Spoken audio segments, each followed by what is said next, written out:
Hi there. I think we have a live connection. We've had a few technical issues. When you hear intuition, do you trust it? Do you know it's intuition, number one? And then do you trust it and follow it? So where the Bible says, and this is one of my favorite passages, so I've said it a bunch of times before, and like ear shall hear a word behind thee saying, this is the way walk ye in it, when you turn to the right hand and when you turn to the left. And I actually had an experience one time early on, right out of college. I was in a job that really wasn't aligned. And I went and sat down by this fountain and was just like asking God, like, God, I'm here to serve you. Use me. What do you want me to do? And I actually heard a voice behind me. Like it was so loud, I turned around to see if there was somebody standing there and got an answer that I needed that then changed my whole career and got me on a different path. But there's another time when I was helping a client actually, and was going to visit somebody in a facility, and they were not happy at all, and they ended up kind of breaking out of this facility. And everyone at the facility was like, you hear alarms going off and locking down. We're like in the lobby waiting to visit them, and you hear all these alarms going off, and I'm thinking, I have a feeling this has something to do with the person I'm going to visit. So we ended up driving around for a while, like 10 minutes, just trying to find them, just kind of driving up and down streets of some neighborhood that they weren't familiar with. So we were kind of concerned. And the facility said, please stop. There were a bunch of us in the car. I said, stop. And I got out and I stood on the sidewalk for several minutes. It was a while. And just like calming down my nervous system, like all of the human stuff of like trying to find somebody, like just calming down, like getting very centered and very at peace, finding that place of calm amidst the storm, like be still and know that I am God. And I just stood on the sidewalk, and the people in the car knew me well enough to know that I was listening and just listening for guidance and really just tuning in and asking God to show me.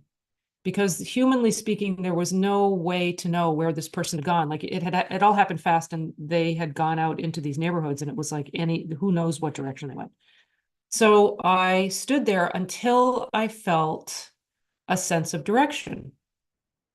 And what was interesting is during that time, I got a very clear sense, okay, get in the car and go forward. And I went through this little process of doubting, am I really hearing intuition? Like, is that really direction, or am I kind of making that up in my head? Like I was in, and I've followed my intuition my whole life.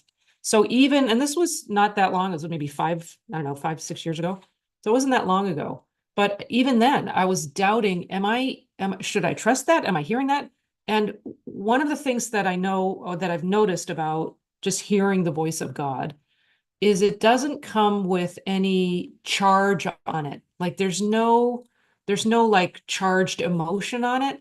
There's no judgment on it. There's no sort of debate in it. It's just very simple and clear and singular. And it's up to us to kind of recognize that and tune into it and trust it and then act on it. So I heard this very simple, clear guidance and thought, okay. So I got back in the car and I said, go that way. Like I was just listening. I would go that way. And we went straight ahead, and we came to this 4-lane, like busy street with a median down the middle.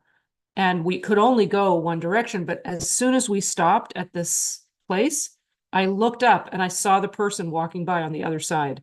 It's like they were right in front of us. So if I hadn't acted, gotten back in the car and said, go, we would have missed them. Anyway, long story short, we ended up being able to help them and get them back to where they needed to be. And it all worked out, but it was a very clear guidance. It had nothing to do with human reasoning or trying to figure it out or trying to sort of map out a plan, because we'd done that for 10 minutes and none of that worked at all. So I don't know. I invite you to really tune in to that still small voice, be still and know that I'm God. There's a really wonderful book by Simone Wright called First Intelligence, where she talks about, this power of sort of the power that's beyond all of us, that's within all of us, the power of God. And that, mind knows, the one infinite mind, God knows, is all intelligent. And we get to also know, we get to be very present to that knowing. And when we quiet the human tendency to figure things out, and we quiet that, and we really tune into God, we can know what we need to know when we need to know it. And it's not always what we need to know when we want to know it. It's a lot of times it's just when we need to know it. So we got to kind of let that stuff go too today. So there you go. Let me know if you have like stories of, like, I like to call them angel stories or intuition stories, or like, when you get that little tap on the shoulder, that little divine tap. And let me know if you have a story to share and put it in the comments. If you could do sort of not the long-winded version that I do, like an abbreviated version, let us know if you have one. That would be really cool. Or do a video and tag us so that we can watch it as well. So lots of love, you guys. I love this community, and I really appreciate all of you who tune in and like and share and make comments and let me know where you're watching from and all the, like, nice to have you here. And I really